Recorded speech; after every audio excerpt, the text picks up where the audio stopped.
Welcome to the Freedom Conversation podcast. Today it is September 18th, 2024. My guest today is James Corbett. He has been an alternative media presenter for 17 years. CorbettReport.com is his website. There you'll find his outstanding interviews, podcasts, and documentaries such as Who is Bill Gates? Welcome back to the Freedom Conversation podcast, James. Thanks for having me back, David. But let me immediately correct you. It's not the 18th, it's the 19th. You Oh, must be right, on you're the in wrong Japan. side of the date line, huh? Yeah, yeah.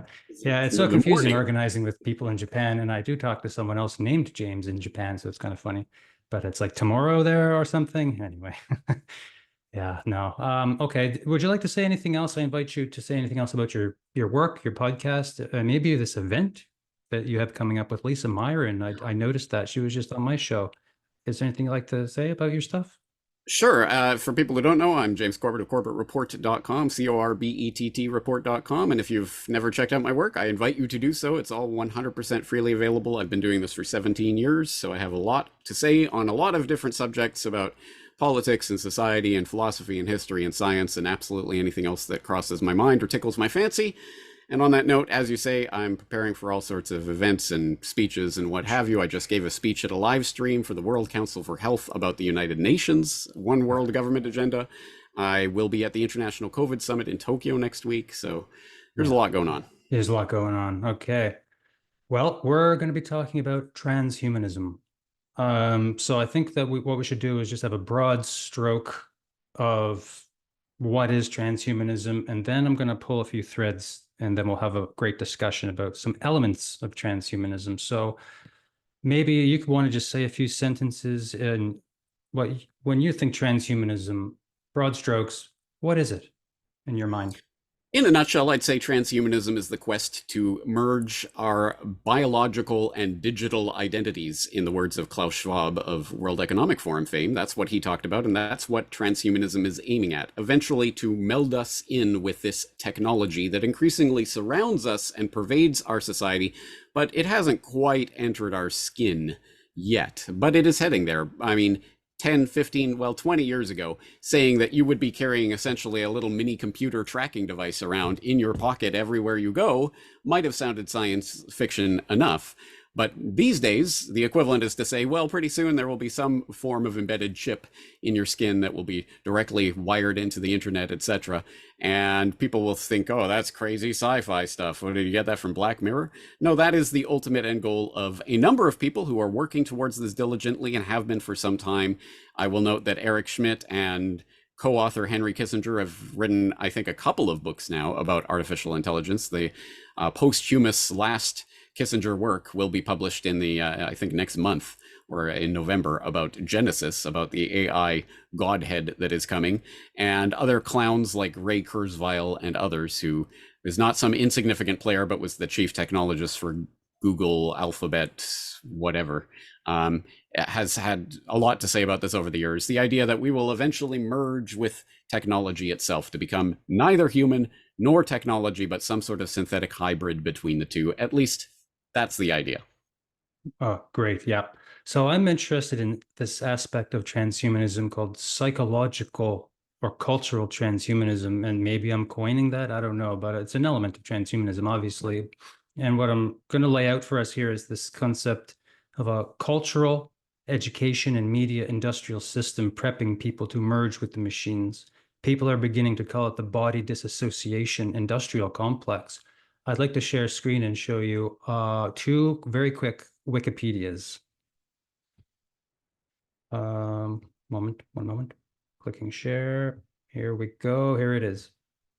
This is a philosopher named Jean Baudrillard, French sociologist and philosopher. He died in 2007. He was interested in cultural studies, et cetera, and culture, media, and so on. But this right here, simulacra and simulation. I clicked that. This is one of his ideas, and it's a treatise he wrote in 1981, in which he seeks to examine the relationships between reality, symbols, and society, in particular, the significations and symbolism of culture and media involved in constructing an understanding of shared existence. Okay, a rabbit hole.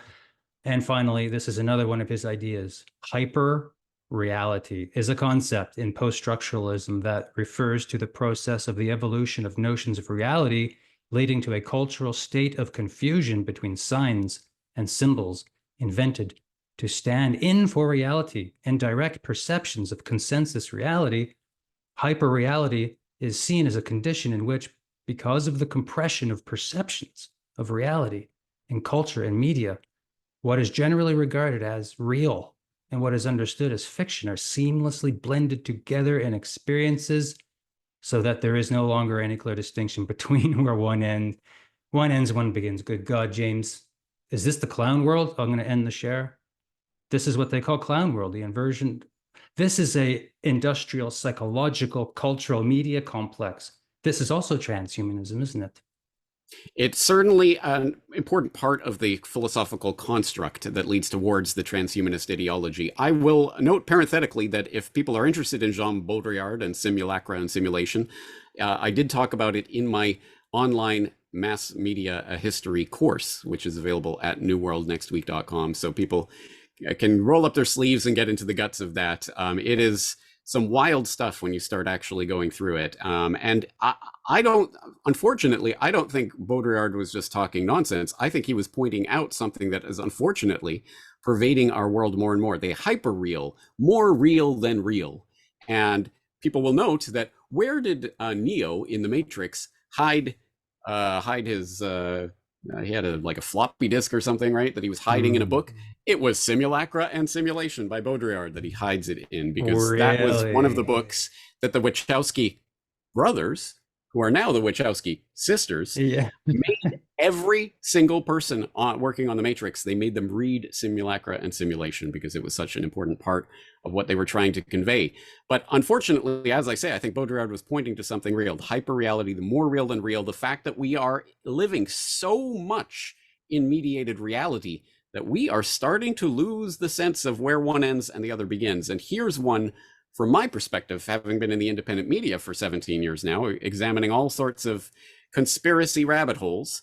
And I note, for example, at least a decade ago, it was more in the zeitgeist. I'm sure it still exists to some extent. Every single time there was a shooting of some sort or something like that captured on film, there would be someone examining the footage of that incident to go, well, that's not real, that's a squib, that can't be of someone really getting shot, because you didn't see the blood splatter everywhere and it's not pouring out of them like in some Tarantino movie. Because unfortunately, again, how many people have watched someone get shot, and how many people have watched someone get shot in the movies? So you know what it looks like because you've seen it in the movies. And if real life doesn't look like what it looks like in the movies, then it's not real. So you start to see where this confusion can start leading people down these weird rabbit holes and start to literally confuse our understanding of reality itself. And play that out on the cultural level, that leads to some very deep, very weird confusions that take place. Yeah. And just to pull another thread of the psychological elements of transhumanism, the mental health industry is one of the mechanisms that is now breaking us from our human condition. It is causing barriers between parents and children, between our souls and our bodies, and making feelings the very essence of being human an illness. So this cultural, the DEI, cancel culture, and I was thinking about cancel culture. And if you really think about this term, transhumanism, you would like to cancel the culture, which makes me wonder, could there be a Marxist centralization element to some of this stuff, do you think, in your mind? Yes, a Marxist, neo-Marxist, postmodern. Unfortunately, so many of these words get bandied about without real context behind them, and I think people think they know what they mean. Again, hyper real. I know what that means. I've heard people talk about it. Have you actually read any of this? So I think a lot of those words have so much baggage and association that it's not worth really teasing that out. However, let's look at it for what it is. And yes, there is clearly an attempt to break down fundamental distinctions in our society. And that is clearly a part of what was the philosophical postmodernist movement, which was all about taking binary structures, light, dark, day, night, black, white, up, down, and saying, yes, our entire perception of the universe is based on these binary structures. But in reality, well, what's what's dusk? It's neither day nor night. What's dawn? It's neither day nor night. There's always some space in between that isn't accounted for in this binary. We have to deconstruct these binaries in order to actually understand the real world, etc. And again, there is certain sense and truth to what they were talking about, but when that plays out on the political and cultural level, what does that mean? Well, it starts to mean that we start making, well, you can't make distinctions about any man, woman. What is a woman? So this is the place that it leads us to, and it would be, I won't say fine enough, it would be terrible enough if that was simply all that was happening. But I think there is clearly a sense in which this breakdown of our ability to distinguish and discern in the world is being done deliberately to lead us in a certain direction towards a certain goal, to prepare our minds, essentially. And in my mind, that is for the transhuman future. Whether or not that is a total pipe dream that will never come to reality, I think we are being prepped at any rate to be willing to accept ultimately the brain chip or whatever form it will take. And I don't know about you, but I'm happy with my humanity. I don't want to give that up. But we are getting prepped and conditioned for the fact that it won't even be a choice. Humanity, non-humanity, what's the difference? You wear glasses.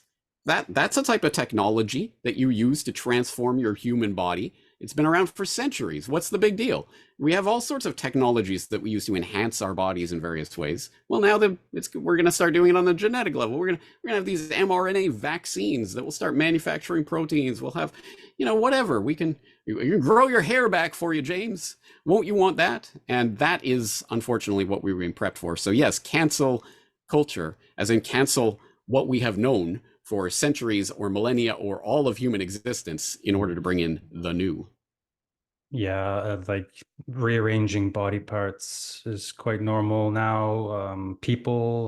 Children in many cases are choosing a path of lifelong surgeries and pharmaceuticals, and they're sort of chained to a surgical gulag for life, as Jennifer Bilek so eloquently puts it.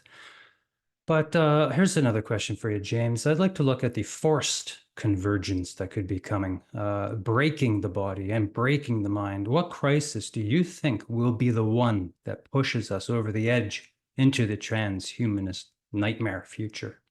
Well, before we get to that point, let's not elide over that word that you just used, which is an important word, convergence. Convergence is one of those, I've talked about it before on my Solutions Watch podcast, one of those magic words that when you know a certain term, suddenly it opens up all of this research and all of this rhetoric that's going on that you had no idea about. So no, it's not chemtrails, it's stratospheric aerosol injection. And when you start using that, you can suddenly find all this information.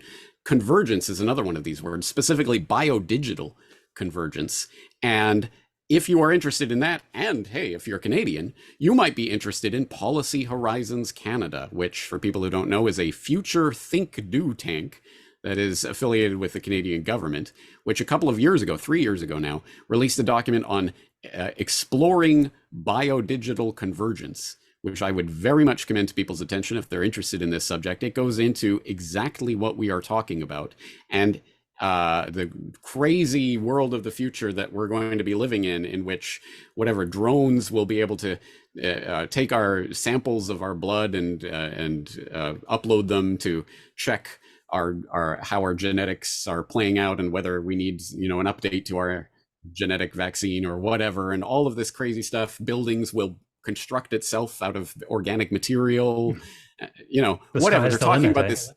Exactly right. And probably the most important and revealing part of that entire document comes in section 3 on conceptual convergence of biological and digital systems, where they say, as we continue to better understand and control the mechanisms that underlie biology, we could see a shift away from vitalism, the idea that living and non-living organisms are fundamentally different because they are thought to be governed by different principles. Yeah, the idea that there's a difference between me and this table, or actually the table used to be a living thing. It's made out of wood. How about this?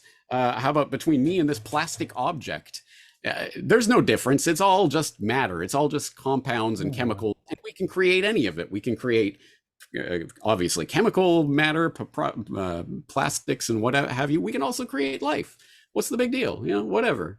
It's all the same. It's all just chemicals, and you can break it down. Anyway, that seems to me the direction they're going. Try to break down the concept of vitalism, the idea that there is a distinction between life and non-life. Yeah, I tend to think there is a difference. And consciousness, maybe let's throw that into the mix. But anyway, how do we get from here to there? What kind of events could lead us in that direction?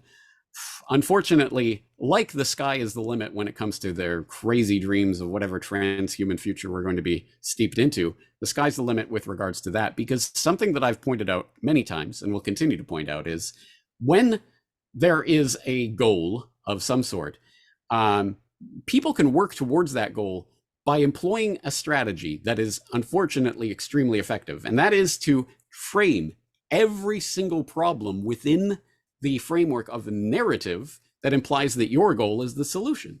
So, for example, just as an example of that, let's say that you want to empower and give a big shot in the arm, so to speak, to the police state and the Big Brother surveillance state and the all-knowing, all-pervasive control grid of spying on everyone all the time. And a problem like, I don't know, September 11th happens. Oh my God, you saw what happened there, guys, right? What we need is more surveillance, more control. We didn't have enough surveillance and control and intelligence and all of this. So we need to give more money and more power to the NSA and all these spying apparatus. And we need to listen to every phone call and read every email, and we need more power. And that's an example of how this works. Whatever the problem is, and however that problem manifests, the solution is going to be what you have in mind. In that regard, if the solution that these people want is the breakdown of vitalism, the transhuman nightmare future, ultimately getting chips in brains and being able to control people at a nanobiotech level, then any problem that results is going to see, well, here's the solution. So let's look at a very specific case study. Go back to October 2019, and the Milken Institute was holding a talk with high-ranking luminaries in the US biosecurity complex, like Anthony Fauci, like Dr. I always forget his name, I think it's Rick Bright, who was at that time the director of BARDA, the Bio Advanced Research Development Agency, currently with the Rockefeller Foundation, and a gaggle of those types of people. We're talking about the problem of creating a universal flu vaccine, because we don't have a universal flu vaccine. We have all, you have to war game out, okay, is it going to be a type A or a type B this year? And we'll guess it's going to be this. And when they have to develop it using eggs to culture that's such a outdated system. But these wonderful new technologies are coming along, like genetic vaccines and mRNA vaccines and all of these other exciting things. But they say in that conversation in October of 2019, the problem is it's going to take at least a decade and billions of dollars of studies and research and looking into long-term health effects. And a lot of companies aren't going to be incentivized to do this. So what we really need is some sort of real big panic and scare about the flu or some sort of spreading pandemic, so that we can use the government to step in and speed this process along. They say that in their own words. Don't take my word for it. It's on C-SPAN. You can go watch it for yourself right now. And lo and behold, a couple months later, the big problem of the COVID scamdemic comes along and gives them exactly what they want: to warp speed the vaccines straight from the Trump administration, straight into everybody's arms. Yay! Wonderful. And that is exactly how this works. And that is one example of a step towards that transhumanist future. Because when we start talking about, hey, if they came to you and said, hey, we want to inject something in your body that's going to hijack your cells, essentially, to start creating whatever random protein we tell it to create, and whatever else happens as a result of that, who can tell? People would rightly go, no, thank you. I think I'll sit this one out. But frame it in the context of an emergency. Oh my God, the deadliest scamdemic of all time. You all have to run to the hills. If only something could save us. Hey, we have this idea. How about this? And frame it in the right way, and people will accept it. Mm-hmm. You mentioned consciousness there, and you also mentioned Ray Kurzweil. So I have a theory that we have a scam cooking with these guys, or they really believe it, which is even more scary maybe. But he talks a lot about, and I've watched 6 hours of his interviews to prepare for some questions for you. And here's one that I got. he's repeating these narratives over and over about how, oh, we've invented a computer that can beat a human at chess. And it's like, excuse me, this is all you got? And they're talking about all of this crazy future. And the only thing that they've have built is this thing. And he's also talking about how he wants to have nanotechnology inside our neocortex. And that somehow is going to help us connect to the machines, and upload the mind and live forever, et cetera, et cetera, et cetera, et cetera. James, this is propaganda for something else, right? This is bullshit. This cannot happen. Separate the mind and body. It can't happen, right? Well, propaganda simply means to try to convince someone of something, whether true or untrue. And in this case, I mean, yeah, do they really believe it? I think, again, the they, them, those of this global conspiracy are not an homogenous, monolithic unit that they all think the same and all believe the same and are all coming from the same perspective. I think there are true believers within that gaggle. Including, I think Kurzweil probably truly believes what he's saying, and that makes him more effective as a propagandist, as a salesman. Essentially, he's trying to sell the public on a vision for the future that will be so wonderful and so convenient. And I think it, obviously, everyone out there can come to their own determination of how much they think this is BS and how much they think this is actually something that could come to fruition. Personally, I think Kurzweil is crazy and a madman on a lot of things. But one thing that I think he is right about is the exponential development of technology. Mm-hmm. And that we as human beings, just regular people in the regular world in our everyday lives, do not have brains that are wired to understand exponential development. We are wired to see things grow linearly. So we expect, oh yeah, okay, I see this and I can project that out in the future and it'll look like this. So someone in the 1920s might have thought, hey, look at those blimps. I bet you in 50 years, there's going to be fleets of blimps going across the Atlantic, ferrying people back and forth. We could laugh at that, but of course, if we were in the 1920s, we might be persuaded by that, right? Because we cannot think about the development and the exponential growth and how that transforms things fundamentally. Again, as I say, 20 years ago, try telling people about the smartphone revolution and the way it would fundamentally transform our daily lives from the ground up, and people might have laughed at you. Well, here we are.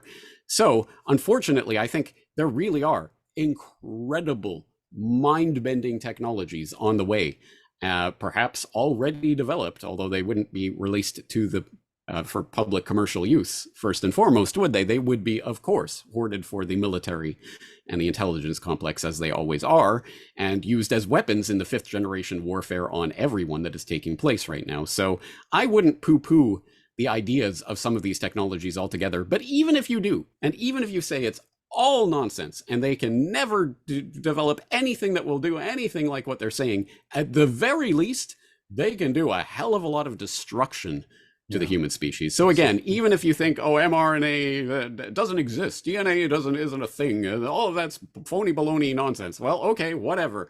But at the very least, can we all agree that it still does incredible damage to human beings, and that we should be concerned about that? Because yes, it seems to me that, again, the brain chips and whatever else, to whatever extent they do or do not function, will undoubtedly function in the sense of disrupting our cognitive abilities and our ability to function as human beings. And that seems to me to be the important part of this. So yes, I think, unfortunately, this is coming through the pipeline of development. And I think there are people who actually truly believe they're going to be uploading their consciousness and all of that. But it doesn't really matter if that's true or not, or whether they truly believe it or not. It still amounts to the same thing, which is essentially an attack on humanity.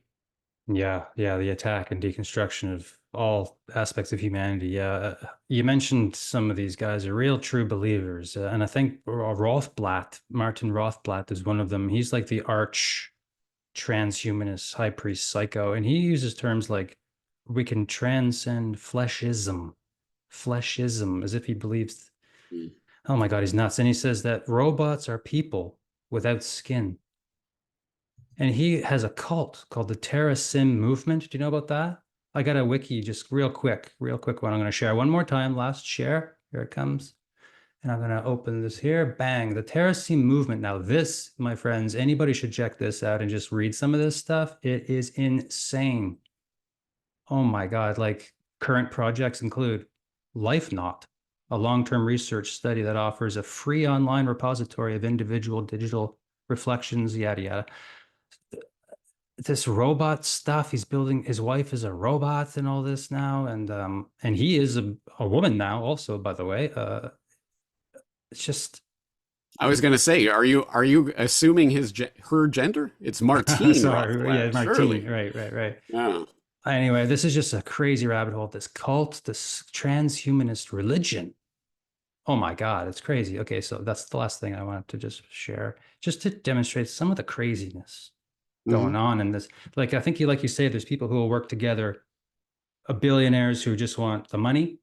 Let's Hmm. roll out the technology. As long as I get Yeah. my piece, I don't care. And then there's the Mhm. true believer, crazy people who are Yeah. like, let's just do it and whatever, bring in the new world. And I think that they both agree on something. Yeah. Like In fact, experimentation. and Experimentation is totally fine. and it's not just those ones. There's also people who genuinely want a culling of the population, genuinely want to see mass billions of people ultimately slaughtered and die. And I have talked about that many times. I've documented the various, I think it was Rich Pianka at the University of Texas and others who have hailed these wonderful super bioweapons that will eventually rid the planet of pesky humans and all of this. I mean, there's all sorts of people who all converge, to use that word, on this idea of transhumanism because it's unfortunately kicks the can further down the road. But yes, there certainly are true believers, and in some ways, they are the most frightening because I think they are absolutely fundamentally ideologically committed to this. And for people who think that that's some sort of fringe thing or this terracing movement, well, I hadn't heard about that, but I have heard about the way of AI, or I can't remember the name of it, but it's a again a religious organization that is already committed to worshiping the future AI godhead because we know there's going to be artificial general intelligence in sometime in the near future, and when it arrives, it will be a god because it will know everything. And with all of the knowledge, all the combined knowledge of the human species, and then whatever else it can just whip up for itself using its, you know, silicon extremities in all of the various devices all over the world, and it'll be becoming so knowledgeable all the time, it'll essentially be God, and it'll know the future and everything else. So we better start worshiping it now so that at the very least it will be kind to us when it arrives. And, you know, like God might be kind to his worshippers or something like that. Anyway, sounds nonsense, sounds absolutely outlandish. There are true believers who truly believe in this stuff. And yes, that is a concern because, as you say, unfortunately, it lines up with the ultimate, I think, ideology. You know, one aspect of the philosophical game that is being played here, and one thing that I think needs to be drilled down on, is that the core part of those who would poo-poo vitalism, oh, that organic, non-organic distinction, conscious, non-conscious, whatever, it's all just chemistry, it's all just chemicals, is that it is a reductionist mindset based on this picture of a clockwork universe that is simply atoms and molecules running around and bumping into each other, and they can be arranged in various formats. And you are just a collection of cells that are themselves just molecules, that are themselves just atoms, that are themselves just subatomic particles. And that's all you are. And if you could just take all of the, you know, the matter needed to create you and assemble it in the right way, that's you. And there's no difference. And that fundamental view, that is the fundamental mindset of these people, because then you can take such things that say, well, your consciousness is not some airy fairy spirit thing, whatever. It's just a collection of words and ideas that go around in your head. And if I can accurately reproduce them on this chatbot, then that's you. We put that in a robot body, and suddenly you are this robot. This robot is you. I think most people, when it's framed so blatantly, most people will see through it. But we're led one step along without the fundamental assumptions in this chain really ever being articulated. So unfortunately, a lot of people can end up falling for a lot of it, even if they are not true believers in the ultimate religious precepts that are going on here. Yeah, they tried to make it sound really cool and hip, and YouTube and like Neil deGrasse Tyson and Ray Kurzweil have a big thing. And all the comments are like, this is so cool. I can't wait. And all this. And I'm like, oh my God, is this for real? These people are nuts. But I guess it's almost a spiritual thing to me. It's like the mind and the body. They're one thing. Like separating them means death, wouldn't it? Mhm. Almost. So this Well, what's anyway. another source for the Matrix? Ghost in the Machine. And what is Ghost in the Machine? Speaking again to that exact concept. What is consciousness? What is the spirit, the ephemeral. Is there a thing that is separate from your physical body? Yeah. No, these people are playing sick games, James. Uh, we've been at it a half hour. I've gotten through a lot of my notes pretty quick. You brought up something called the synthetic environment for analysis and simulations Mm, recently on your right. podcast, which you brought Yeah. up back in 2012. I don't Yeah. need to show the Wikipedia probably. What I could we wish that Wikipedia had any information that's actually, updated.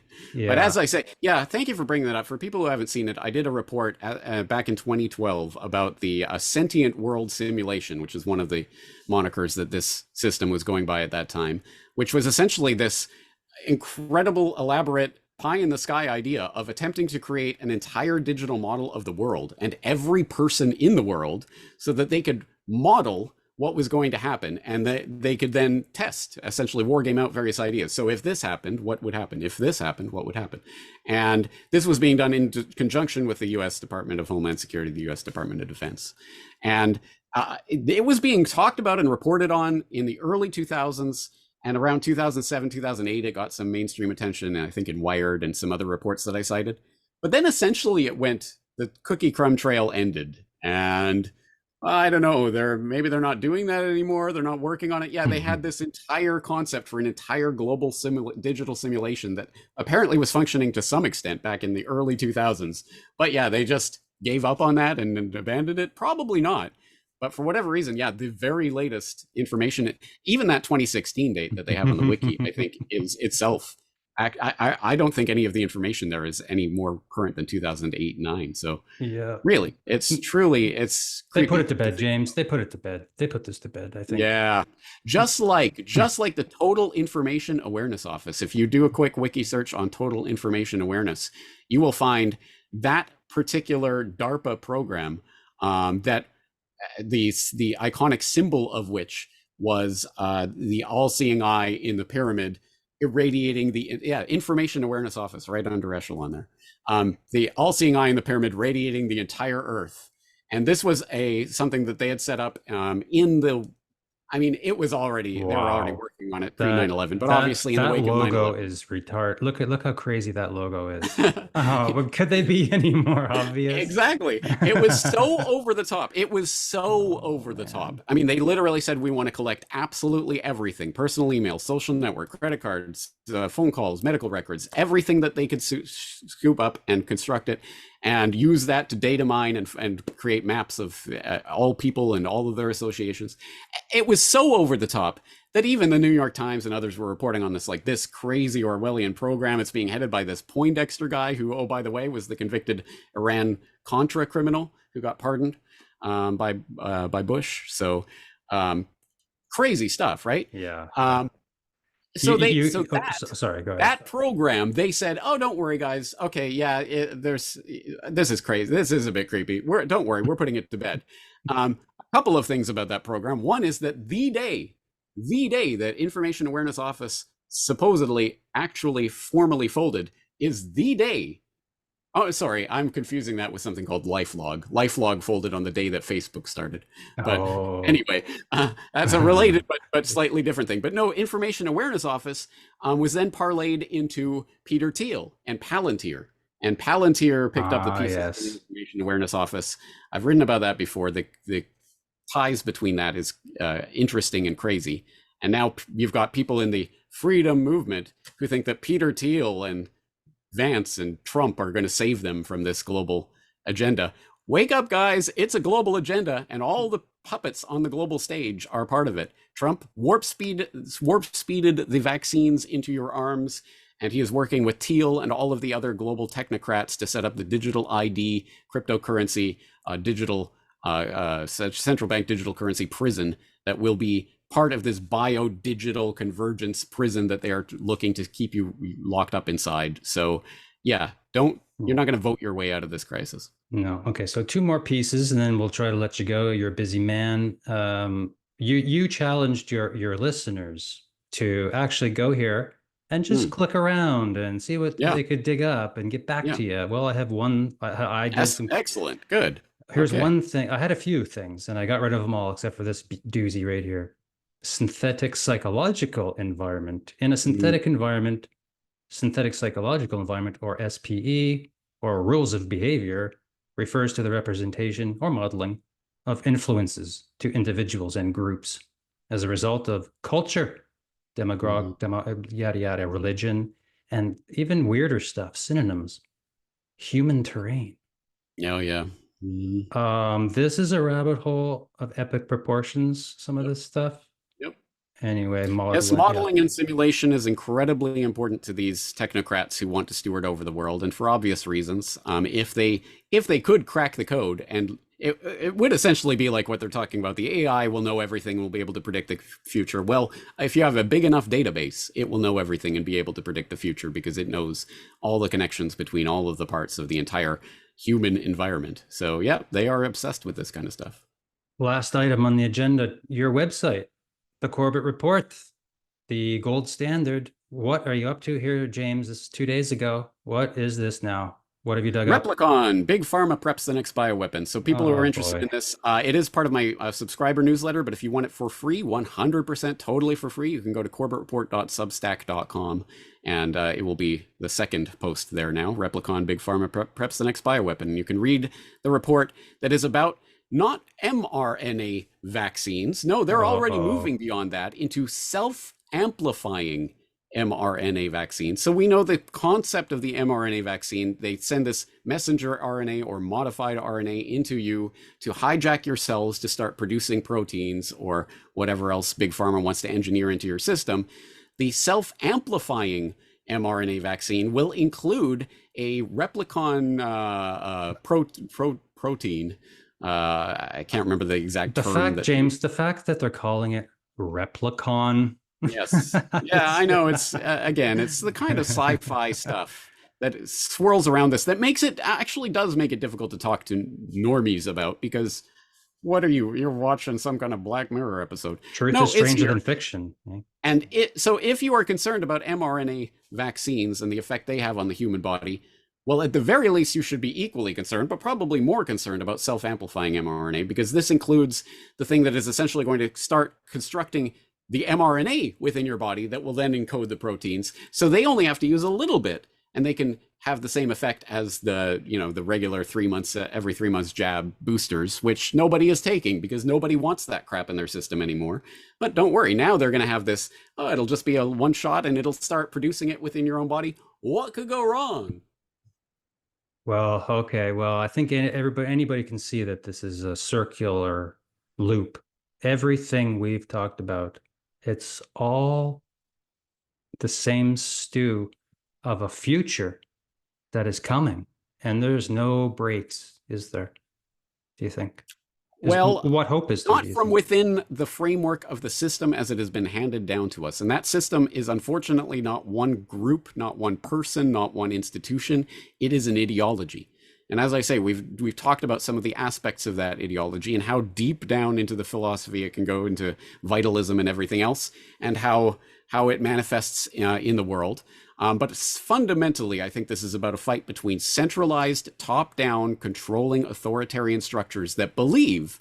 I think, yeah, again, there are true believers who truly believe that the best way to control society and move it in a certain direction and thus bring about the happiness of future humanity is to control that society top down, centralized, have a few oligarchs that are technocrats that understand and know about this system. And they don't worry, they've studied, they're experts, so they can tell and essentially engineer society in the same way we would engineer a physical object. Well, that's what they are attempting to do.